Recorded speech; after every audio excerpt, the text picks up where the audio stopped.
Nicola, can I just ask you, what's the value of this sort of event for women working in the built environment? I think it's a really great recognition of kind of the achievements of someone. So looking at your list of and just the range of different experiences, different backgrounds, different things that people have done, and the fact that they had come from, they'd been nominated and voted for that by their peers. It's just very strong and very kind of empowering, I think. I think it sends out a really clear message that there is a very strong role for women in the planning profession. It also, I think, acknowledges that there cannot be, there are things that still aren't straightforward. It's not still a straightforward gender neutral industry. There are issues there to take on board. So I think it's a really useful thing. Probably particularly, I'd say, for people who are maybe younger and coming up as a sort of route forward, I'd hope. Do you feel like you're a role model to young women coming into the professions, the built environment professions now? I honestly don't know. I mean, I work with a lot of them, and one of the things I really like is working with the sort of more junior researchers and interns who sort of come in and then go off and get fantastic jobs elsewhere. And I really enjoy that. The kind of trying to be the person who I would have liked to have seen myself when I was younger. Right. So trying to be someone who is sort of approachable, who isn't, one of the reasons I think I have set up a small business essentially is I don't want to work in a big corporate organisation and I don't want to work in the public sector.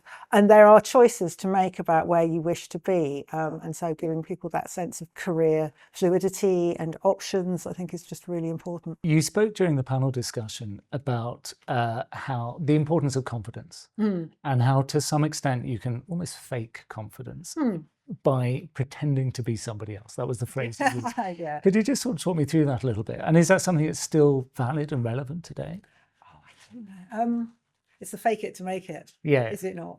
But I like the idea of, putting on an armour and thinking about the person you want to be in this situation. Yeah, I think that's, as someone, so I remember working, particularly when I was younger, in sort of housing policy and very much being feeling young and female and out of place and really thinking the only way I can do this is to pretend to be someone else. It's like, as me, I'm a jelly blob, but as someone else, as professional Nicola, I can deal with this.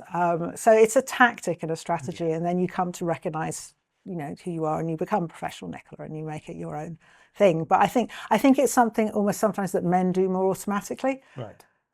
It's that notion of my career, my front, the things I must do. So I think it's something that people do, but they don't often think about it. And it's a bit like the point people made about, I think Claire made about men tend to overclaim and women hide their skills. Which obviously isn't always the truth, but there is a truth in that. And it is like, I think, I see the CVs I get and you just look at it, you think, it's extraordinary. It's extraordinary how people can interpret the same life experience and present it to you. Over the course of your career, what sort of changes have you seen within the built environment professions relating to diversity and gender diversity in particular? I think it is now a more diverse place, which is really good. I think it's more diverse in terms of gender, in terms of ethnicity, in terms of social background. I think there are now more options for people coming through from very different backgrounds, and that is an enriching thing, and particularly if you're working in places and communities where you have that sort of, you have just an array of life experience. You need the people who make decisions about those places to have a sense of that experience and to bring their own lived experience. And we talk a lot about lived experience often in terms of vulnerability and people's kind of, how people can empathise with people in very difficult life situations. But I think lived experience works across all our professional lives. And that's one of the things I would say about one of the strengths of the sort of women being very much more present in the planning field is about the quality of the built environment and like what gets prioritised, and do we prioritise child-friendly places, do we prioritise family-friendly places, do we think about safety more, and all those kind of issues that actually benefit everyone. They're not gendered issues, they shouldn't be gendered issues, they become gendered issues, but they don't get thought about unless you have a slightly different lens in there. What's an ideal outcome or an ideal end game for you in this respect? In this respect, I think an ideal end game. It's a bit of a loaded question.